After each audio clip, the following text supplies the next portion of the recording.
मी सीमा कमते. आता आमच्या ह्या म्हणजे इचलकरंजीच्या भागात किंवा विधानसभेच्या भागात जी कामं झाल्यात, आता पाण्याचा प्रश्नाच्याबद्दल भरपूर जणांनी पाण्याचा प्रश्न उठवला, पण त्यांनी स्वतःच्या घरातला किंवा स्वतःच्या दारातला स्वतःच्या दारातला बोर आहे ते सुद्धा दुरुस्त करू शकली नाहीत त्यांनी. उदाहरणार्थ आम्ही ह्याच्यात लंगोटे मळ्याच्या भागात 3 बोर रिपेरी करून दिल्यात. असे 130 बोर रिपेरी झाल्यात. विरोधकांच्या दारातला बोर रिपेरी करून 2 दिवसात त्याचं उद्घाटन होऊन बायका पाणी वापरायला लागल्या. आणि विरोधक फक्त काय पाण्याचा प्रश्न कोण सोडवणार ह्याच्यावरतीच फक्त ठाम मतावरती आहे. आता हे झालं पाण्याचा प्रश्नाचं. आणि अण्णाच आणि राहुलदादाच पाण्याचा प्रश्न इथला सोडवणार आहेत. आता आपली कामं चालूच आहेत.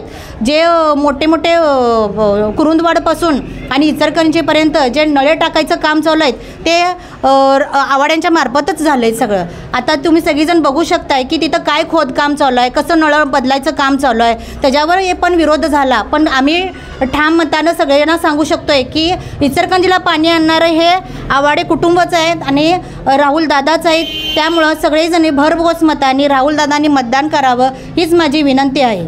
आता राहिला प्रश्न मुलींच्या शिक्षणासाठी भाजप सरकारने वेगवेगळे हे मंजूर केल्यात.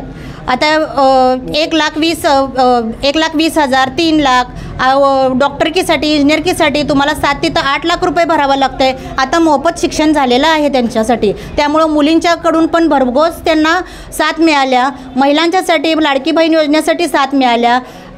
3 गॅस टॉकीची पण आपल्याला मदत मिळाल्या. त्यामुळं एक वेगळी आर्थिक मदत महिलांना मिळाल्या. त्यामुळं महिलांच्यासाठी भरघोस मताने महिला तरी आपण सगळीजणी राहुलदादांनाच मतदान करणार आहे. त्यामुळे भाजप हाच निवडून येणार आहे.